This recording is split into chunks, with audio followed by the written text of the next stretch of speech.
आज की रात सिर्फ एक जन्म की रात नहीं, यह वो रात है जब अंधकार को चीरते हुए प्रकाश उतरा। यह वो क्षण है जब ब्रह्मांड ने अन्याय को मिटाने के लिए खुद धरती पर कदम रखा। यह वो लीला है जो हमें बताती है कि जब भी धर्म खतरे में होगा, भगवान स्वयं अवतार लेकर आएंगे। तो आइए चलिए चलते हैं 5000 साल पहले मथुरा नगरी में, जहां एक अत्याचारी राजा के अंत की शुरुआत होने वाली थी। बहुत समय पहले अधर्म का अंधेरा पृथ्वी पर फैल चुका था। राजा कंस मथुरा का राजा, लेकिन उसके दिल में करुणा का नामो निशान नहीं। उसके अत्याचार से प्रजा कांपती थी। न निर्दोष सुरक्षित, न धर्म की रक्षा, हर जगह सिर्फ भय और अन्याय। पृथ्वी देवी गौ माता का रूप धारण कर ब्रह्मा जी के पास पहुंची। उनकी आंखों में आंसू थे। हे ब्रह्मदेव, अब सहा नहीं जाता। अधर्म अपनी चरम सीमा पर है। कृपया मेरे बच्चों की रक्षा कीजिए। ब्रह्मा जी सभी देवताओं को लेकर क्षीर सागर पहुंचे और भगवान विष्णु से प्रार्थना की। भगवान विष्णु ने शांत स्वर में कहा, हे देवताओं, चिंता मत करो, मैं स्वयं अवतार लूंगा। यदुवंश में वासुदेव और देवकी के घर जन्म लूंगा और धर्म की स्थापना करूंगा। कुछ समय बाद कंस की बहन देवकी की शादी वासुदेव जी से हुई। शादी के बाद कंस स्वयं रथ हाँक कर बहन को ससुराल छोड़ने जा रहा था। अचानक आकाशवाणी गूंजी, अरे कंस, जिस बहन को तू इतने मान से ले जा रहा है, उसी का 8वां पुत्र तेरा काल बनेगा। कंस का चेहरा लाल हो गया। उसकी आंखों में भय और क्रोध दोनों थे। वह तलवार उठाकर देवकी को मारने ही वाला था कि वासुदेव जी ने हाथ जोड़ लिए। राजन, आप चिंता ना करें, हम वचन देते हैं कि देवकी के हर संतान को आपके हवाले करेंगे। कंस ने उनकी बात मान ली, लेकिन दोनों को महल की काल कोठरी में कैद कर दिया। एक एक करके देवकी के 6 पुत्र हुए, लेकिन निर्दयी कंस ने सभी को अपनी तलवार से मार डाला। देवकी की आंखों से आंसू रुकते ही नहीं थे। हर बार एक माँ अपने बच्चे को खो देती।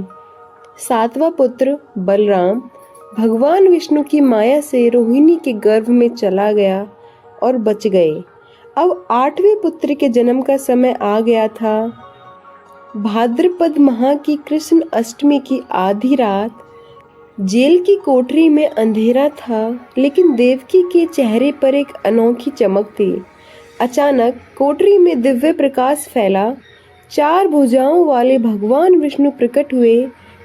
शंख, चक्र, गदा धारण किए हुए उन्होंने कहा, माता पिता, मैं आपका पुत्र हूँ, लेकिन यह मेरा दिव्य रूप है।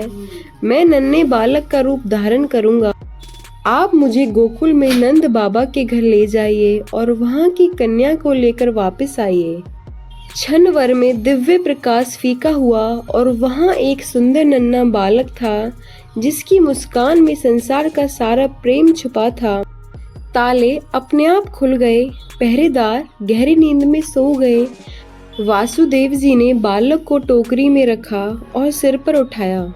बाहर मूसलधार बारिश हो रही थी, बिजली कड़क रही थी, लेकिन शेषनाग अपने फन फैलाकर बालक को ढक रहे थे। यमुना नदी लबालब भरी थी, लेकिन भगवान की इच्छा से नदी रास्ता देने लगी। बीच में यमुना जी ने पानी ऊपर उठाकर नन्हे कृष्ण के चरण छू लिए। मानो कह रही हो, मेरे जीवन का सबसे पावन क्षण आ गया। गोकुल पहुंचकर वासुदेव जी ने सोती हुई यशोदा मैया के पास बालक को रख दिया और वहां की नवजात कन्या को लेकर मथुरा लौट आए। सुबह होते ही कंस को खबर मिली। उसने बच्ची को मारने के लिए हाथ उठाया, लेकिन कन्या ने उसका हाथ छुड़ा लिया और आकाश में उड़कर देवी का रूप धारण कर लिया। वह बोली, अरे मूर्ख, तेरी सहारक तो कहीं और जन्म ले चुका है। अब हम देखेंगे लीलाओं की शुरुआत और कंस का अंत। गोकुल में कृष्ण की माखन चोरी, गोपियों को चिढ़ाना, कालिया नाग का मर्दन, गोवर्धन पर्वत उठाना, एक एक कर उनकी लीलाओं ने सबका दिल जीत लिया। और फिर एक दिन कंस का अंत हो गया, अधर्म मिट गया और धर्म की स्थापना हुई। अंतिम संदेश। जन्माष्टमी हमें यह सिखाती है कि अंधकार कितना भी गहरा हो, प्रकाश का जन्म अवश्य होता है। जब अन्याय अपनी सीमा पार कर देता है, तब ईश्वर स्वयं धरती पर आते हैं और जो कृष्ण के मार्ग पर चलता है उसका अंत कभी अंधकार में नहीं होता। जय श्री कृष्ण।